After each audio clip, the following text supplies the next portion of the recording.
saw Husbands in the Paris Theater in New York in my 20s, not knowing anything about the movie, and went and saw it with a couple of friends. There was something about the energy of Husbands that I go, oh, you can do that. That really moved me and kind of affected me, I think, because I wanted to become a filmmaker. Probably Monty Python and the Holy Grail. These take thought, these questions. A lot of thought. Maybe none.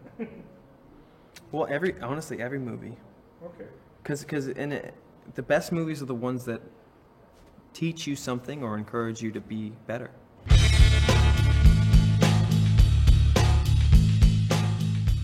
The Star Wars movies, the first, the three, Okay. the three that he did again. No, I don't think there is one. Maybe Dunkirk.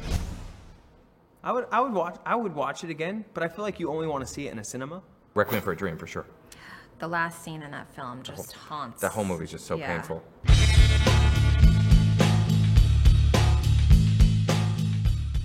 AI by Spielberg. It had two endings. Any of the Lord of the Rings movies. By about an hour each. Every movie. There's so many. I mean, I've been to a lot of film festivals. There's a lot.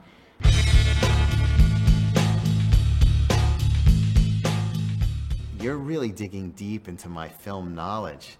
I wish you gave me a half hour to prepare. I would have like looked at my library at home, my DVD collection. Oh, I got the movie, the one before it, the one that was too long.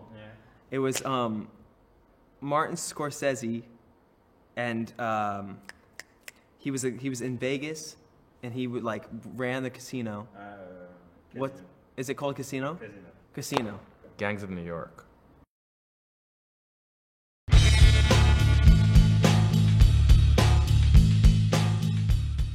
Right now, what comes to mind is A Fish Called Wanda. Right? Yeah, Holy Grail, that's it. I mean, The Hangover is really funny. The Hangover is good, but I don't think it's the funniest movie in the world. I think there's funnier, but it's up there. Well, shit. There's a lot of funny movies. There are. It's a really hard question. He wants us to answer. He wants us to answer it. One movie. Annie Hall, Animal House. Oh. I don't know. Okay. They start with A's.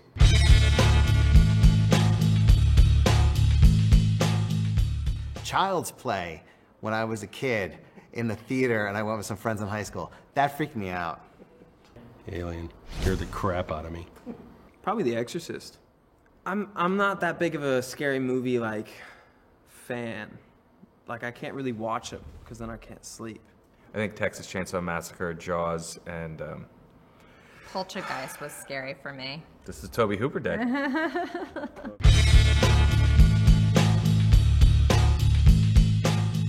You know what movie I absolutely loved was Manchester by the Sea. And before that, I even more so loved Margaret. When I saw Margaret, I was like Husbands, where I watched that at home, but I remember just like getting off the sofa and sitting closer to the television to watch it, because I just was like, he's still going. The movie is still going further, and I absolutely just loved it. No, I've never cried at a movie. What's the movie about Stephen Hawking? Theory of Everything. Okay. I bawled my eyes out to that fucking film. Old Yeller. It's a kid's movie. It's a Disney movie. The dog protects the boy. He gets bit by some rabid animal. They have to shoot him. They got to kill the dog. Okay. What was the movie with Jeffrey Rush? He played the famous pianist. Rush? Shine. Shine. Shine. Yeah. I remember I wept watching that movie.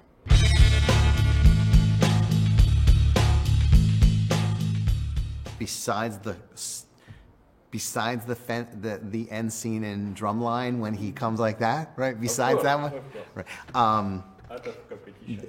Right. There's a shot in A Place in the Sun when Montgomery Clift comes in and gets in bed, I believe, with Shelley Winters. The camera pans over to the window, and it goes from dark to sunrise. Then he gets back out of the bed, out of frame, crosses, and goes down the stairs. And it's one of those most economical shots, a oneer that says so much about the passage of time and the fact that he spent the night over, that, like, when I see that, I'm like, yeah, that's what we try to do once in a while in a movie. Probably in Frankenstein, where the monster comes alive and breaks loose. Probably the balcony scene on Romeo and Juliet. The last scene in Manhattan, the Christopher Walken, Dennis Hopper scene in True Romance, the scene where Jeffrey Dahmer takes the dog into the woods in My Friend Dahmer.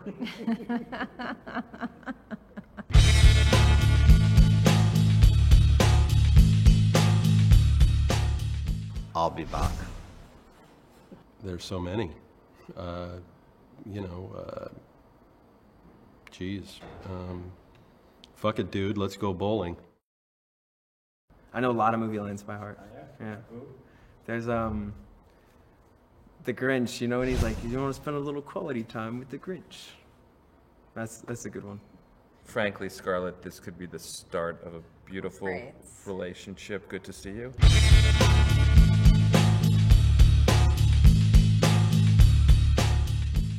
I wish that I could recite The Big Chill from start to end, but I only knew a girl in college that could do that, and I thought that was really cool. But it's The Scent of a Woman. He does this like long monologue where he's like talking to the headmaster at a school, and it's pretty powerful. It's Al Pacino.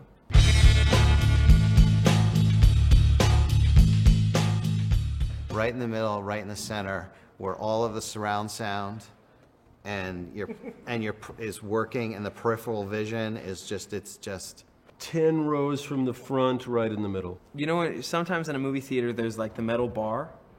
Sometimes it's nice to sit in that one because then you can put your feet up.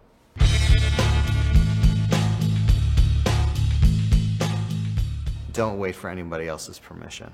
This industry is especially hard because projects are not often made. And oftentimes you'll deal with a lot of, what's the word I'm looking for? Rejection. That's kind of the name of the game. So I think the number one advice I'd give to a young actor is persistence. Follow your heart, but like if you know young that you want to work in the movie business, go to an epicenter of it and intern if you can at the right place so that you can grow with that company and learn.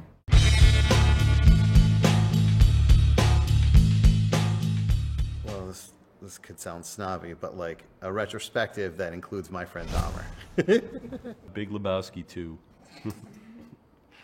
The golden years. Oh, maybe Avatar will come out then.